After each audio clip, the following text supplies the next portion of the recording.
Start. Here I come. A few moments later. Hi, T polarity ಒಂದು ಚಿಕ್ಕ test, ಆದ್ರೆ ಅದನ್ನ ಸ್ಕಿಪ್ ಮಾಡಿದ್ರೆ ದೊಡ್ಡದಾಗಿ ಪ್ರಾಬ್ಲಮ್ ಆಗುತ್ತೆ. ಇವತ್ತಿನ ವಿಡಿಯೋದಲ್ಲಿ ನಾವು ಟಿ ಪೊಲಾರಿಟಿ ಯಾವ ತರ ಮಾಡ್ತೀವಿ ಅಂತ ತೋರಿಸ್ತೇನೆ. ಟಿ ಕನೆಕ್ಷನ್ಸ್ ಯಾವ ತರ ಇರುತ್ತೆ ಅನ್ನೋದು ತೋರಿಸ್ತೀನಿ. ಆಮೇಲೆ ಟಿ ಪೊಲಾರಿಟಿ ಮಾಡ್ತಿದ್ರೆ ಏನಾಗುತ್ತೆ ಮತ್ತೆ ಮಾಡಿದ್ರೆ ಏನು ಯೂಸ್ ಆಗುತ್ತೆ ಅಂತ ಇವತ್ತಿನ ವಿಡಿಯೋದಲ್ಲಿ ಹೇಳ್ತೀನಿ.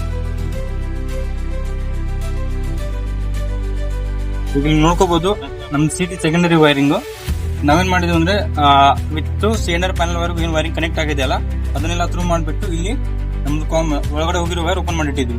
ನಾವು ಟ್ರಾನ್ಸ್ಫರ್ ಇರ್ಬೋದು B51, C51, A51 ಅಂತ B ಅಲ್ಲಿ ಮಾಡ್ತಿದೀವಿ, ತೆಗೆದಿಟ್ಟಿದ್ವಿ. ಮತ್ತೆ ನಮ್ದು ಮೀಟರ್ ನೋಡ್ಬೋದು, ಪೊಲಾರಿಟಿ ಮೀಟರ್ ಈ ತರ ಇದೆ. ಇದ್ರೆ 2 ಕೋರ್ ಯೂಸ್ ಮಾಡ್ತಾ ಇದೀವಿ. 2 ಕೋರ್ ಅಲ್ಲಿ ನಮ್ದು ಇದು ಫಾರ್ವರ್ಡ್ ರಿವರ್ಸ್ ಅನ್ನೋದು ತೋರಿಸುತ್ತೆ. ಮತ್ತೆ ಮೇಲ್ಗಡೆ ನೋಡ್ಕೊಂಡ್ಬಿಡ್ಬೋದು ನೀವು P1 ಮತ್ತೆ P2 ಪ್ರೈಮರಿಲಿ ತಗೊಂಡಿದ್ದೀವಿ. ನಾವ್ ಈಗೇನ್ ಮಾಡ್ತೀವಿ ಅಂದ್ರೆ P1 P2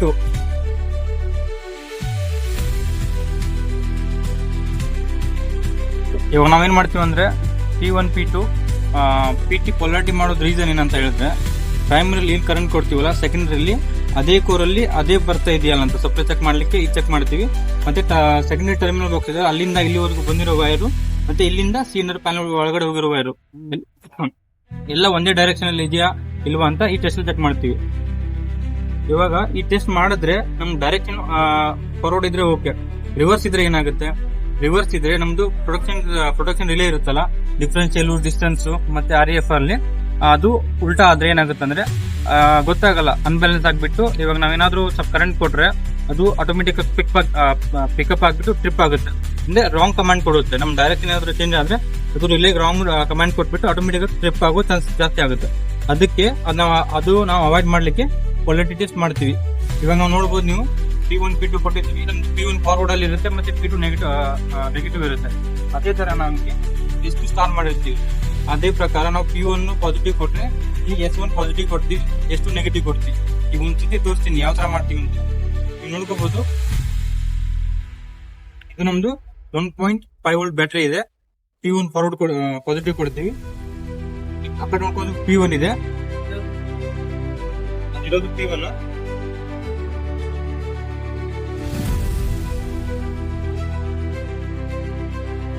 ನಮ್ದು ಡ್ರಾಪ್ ಸೈಡ್ ಇರೋದು P2, ಲೈನ್ ಸೈಡ್ ಇರೋದು P1.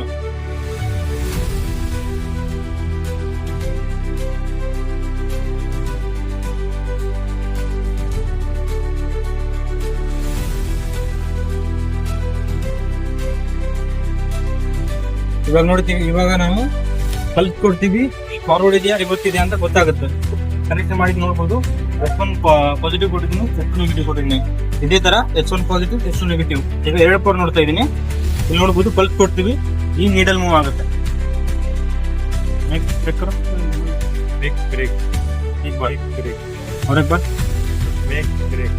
ನೋಡ್ಬೋದು ಜಾಸ್ತಿ ಸ್ಪೀಡ್ ಆಗಿ ಹೋಗ್ತಿದೆ, ಗೊತ್ತಾಗಲ್ಲ ಹೇಗೆ ಬರ್ತಿದ್ವಾಗ.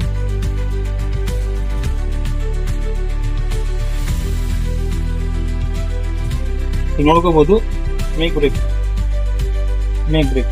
ಅಂದ್ರೆ ಇದು ಜಾಸ್ತಿ ಸ್ಪೀಡ್ ಅಲ್ಲಿ ಇದೆ, ಅಷ್ಟು ಗೊತ್ತಾಗಲ್ಲ, ಇದು ಲೈಟ್ ಆಗಿ ಮೂವ್ ಆಗುತ್ತೆ. ಇವತ್ತಿನ ವಿಡಿಯೋದಲ್ಲಿ ನಾವು ಮಾಡಿದ್ವಿ ಪೊಲಾರಿಟಿ, ಇದು ಓಕೆ ಅಂತ ಅರ್ಥ. ಏನಾದ್ರೂ ಇದು ರಿವರ್ಸ್ ಬಂತಂದ್ರೆ ನಾನು ಆವಾಗಲೇ ಸ್ಟಾರ್ಟಿಂಗ್ ಅಲ್ಲೇ ರಿಲೇಗೆ ಅಂದ್ರೆ ರಾಂಗ್ ಕಮಾಂಡ್ ಕೊಡುತ್ತೆ, ರಿಲೇ ಕಾನ್ಫಿಗರ್ ಸರಿಯಾಗಿರಲ್ಲ. ಅದಕ್ಕೆ ರಾಂಗ್ ಕಮಾಂಡ್ ಕೊಟ್ರೆ ಬ್ರೇಕರ್ ಆಟೋಮೆಟಿಕ್ ಟ್ರಿಪ್ ಆಗುತ್ತೆ ಮತ್ತೆ ಟ್ರಾನ್ಸ್ಫರ್ ಕೂಡ ಟ್ರಿಪ್ ಆಗುತ್ತೆ. ಇದಾದ್ರೆ ಏನಾಗುತ್ತೆ ಅಂದ್ರೆ ಆಪರೇಟರ್ ಯಾರು ಇರ್ತಾರಲ್ಲ ಅವ್ರಿಗೆ ಹೆವಿ ಪ್ರಾಬ್ಲಮ್ ಆಗುತ್ತೆ. ಮತ್ತೆ ನಾವು ಇದ್ರಲ್ಲಿ ಸ್ಟಾರ್ ಪಾಯಿಂಟ್ ಯಾವಾಗ ಮಾಡ್ತೀವಿ ಅಂತ ಹೇಳಿದ್ರೆ, ನಮ್ಗೆ ಪ್ರೊಟೆಕ್ಷನ್ ಯಾವ ಸೈಡ್ ಬೇಕಿರುತ್ತಲ್ಲ ಆ ಸೈಡ್ ನಾವು ಪ್ರೊಟೆಕ್ಷನ್ ಸ್ಟಾರ್ ಪಾಯಿಂಟ್ ಮಾಡಬೇಕಾಗಿರುತ್ತೆ. ಇವಾಗ ನಮ್ದು ಎಷ್ಟು ಸ್ಟಾರ್ ಪಾಯಿಂಟ್ ಇದೆ, ಎಷ್ಟು ಅಂದ್ರೆ ನಮ್ದು ಟಾಪ್ ಸೈಡ್ ಏನಾದ್ರು ಪ್ರಾಬ್ಲಮ್ ಆಯ್ತು ಅಂದ್ರೆ ಅವಾಗ ನಮ್ದು ಟ್ರಿಪ್ ಆಗ್ಬೇಕಂತ ಇದು ನಾವು S2 ಕಡೆ ಸ್ಟಾರ್ ಮಾಡ್ತೀವಿ. ಮತ್ತೆ S1 ಬೇಕಂದ್ರೆ ನಾವು ಯಾವ ಇದ್ರಲ್ಲಿ S1 ಲೈನ್ ಕಡೆ ಏನಾದ್ರು ಪ್ರೊಟೆಕ್ಷನ್ ಬೇಕಿದ್ರೆ ನಾವು S1 ಸ್ಟಾರ್ ಮಾಡಿರ್ತೀವಿ. ಈ ತರ ಪೊಲಾರಿಟಿ ಕೂಡ ಅಂದ್ರೆ ಚೇಂಜಸ್ ಆಗುತ್ತೆ. ಇವತ್ತಿನ ವಿಡಿಯೋದಲ್ಲಿ ಪೊಲಾರಿಟಿ ಮಾಡಿದ್ರೆ ಏನ್ ಉಪಯೋಗ ಆಗುತ್ತೆ ಮತ್ತೆ ಪೊಲಾರಿಟಿ ಮಾಡದೇ ಇದ್ರೆ ಏನ್ ಪ್ರಾಬ್ಲಮ್ ಆಗುತ್ತೆ ಅಂತ ಇವತ್ತಿನ ವಿಡಿಯೋದಲ್ಲಿ ಹೇಳಿದೀನಿ.